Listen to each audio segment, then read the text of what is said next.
Kansas City, Missouri is one of the largest cities in the country that doesn't run its police department. A state-run commission does. It's been that way for generations.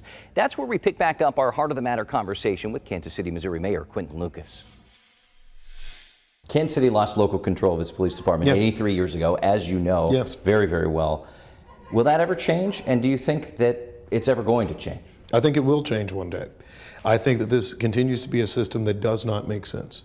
It does not help our officers. It does not help our community. Let's use the pay raises, for example, right? For several years, we had no new recruiting classes and we had no pay raises, and that was dictated by a policy at the Board of Police Commissioners. That would have never happened if it were at City Hall. Those same years, you saw us continue to have recruiting classes for the Kansas City Fire Department, because the mayor and the city council get to make that decision. We saw historic pay increases, actually, for our firefighters in 2020 and 2021, something of which I'm quite proud. Right? These are the sorts of things for the rank and file that local control will do when we get it.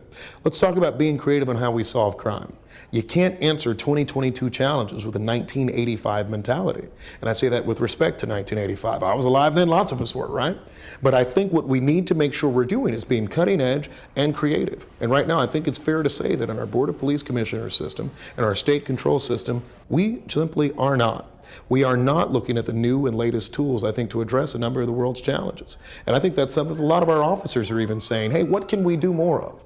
You know, something that's come to me in recent weeks. I've had officers who are sending me messages. I gave my cell phone number to the whole city, which was a bit of a mistake, but I at least appreciate hearing from people. I've had officers, rank and file officers in our police department say, Mayor, I've tried to say this, that, and the other, getting it up the chain of command. These are the sorts of things that never get to the Board of Police Commissioners. So I think it frankly would be better if Kansas Cityans, who already call me all the time and say, Quinton, our city needs to be safer. They already call their city council members and say, well, this city needs to be safer. Why are we divorcing the solutions so far from the public? I think that I trust the public's choices and who they elect to the city council and the mayor, even if they elect different people. And I trust those a heck of a lot more than appointees that have no accountability to the people of Kansas City each day. This is a system that needs to change, and I believe it's a system that will change. Does the legislature let that happen? The legislature does not let that happen. I think this is the sort of thing that happens to the courts.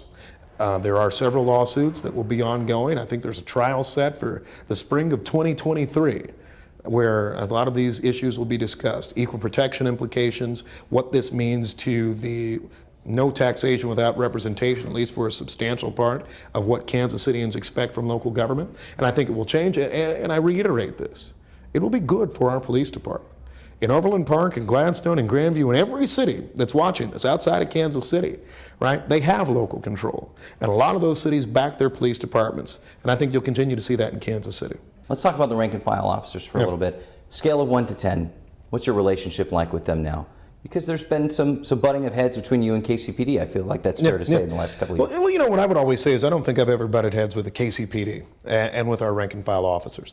I think I've had disagreements, certainly, with the Board of Police Commissioners. I've had disagreements with previous chiefs for a few very simple reasons. My first thought is, rather than spending money on consultants, on lawyers, on other administrative expenses, the first thing you should do is pay for your people, and you should take care of your people. It's my view that the Kansas City Police Department should be the highest paid police department in terms of salaries in this entire region. That does not happen. I think I had seen something just the other day that suggests that at the end of the last budget year, there was a $13 million surplus that the police department had. The year before, a $10 million surplus. We're talking the years 2020 and 2021. Why is that $23 million not going to take care of things like hazard pay, not going to take care of things like hiring more officers and paying the officers we have here more? That is the political difference that I've had. Occasionally, right, it has seemed like perhaps there's tension between the department and City Hall and others, but to me, I think I've always shared that I care about our employees being taken care of and protected. And so I think what most Kansas Cityans and most Missourians want, right, we're going to have discussions about raising police budgets as mandated by the state of Missouri. But I think what most Missourians expect is if you're going to raise the police budget, it's going to help our officers. The difference has been over recent years, that has been nothing of the case. That's where I'll continue to pick battles and have those fights. And Governor Parson came out and said after signing that measure to add 25% as a statutory minimum for KCPD, that securing money is needed to put more police officers on the street. You say we're already having trouble putting police officers on the street. We have a budget allocation, right, that already is from Kansas City, 25% of our budget that funds the KCPD. So first of all, that legislation does nothing to actually change protecting our officers, helping us hire more officers. I think the other thing, though, that's important for us is to make sure that we're actually spending money well. It is not a question of how much money sometimes is going in. It needs to be money that's going in to protect people. If you're spending money on equipment you don't need, if you're spending money on consultants and administrative expenses that you don't need, then you're not actually taking care of our officers, and we're not going to get the results that we want long term.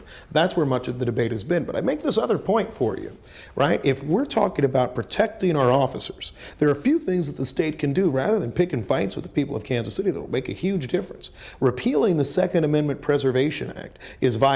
That act has made it so our local police department cannot collaborate to the extent it needs with federal authorities like the FBI, like the ATF, in tracking down gun crimes. What does that mean? That means those people who are on the streets of Kansas City more often are a threat to our officers and our entire community. Repealing laws like that, standing up for mental health support for our police officers and the state finding funding for it, those make a difference, and that's a heck of a lot more than just saying back the blue or something like that. Anybody who has a 3-word buzz phrase for how they solve a public problem, whether it be back the blue or defund the police, I think they're wasting your time. What I've been interested in as mayor is actually coming up with a way that we address issues long term to make Kansas City safer, and I think I stand with the men and women of KCPD in connection with doing that.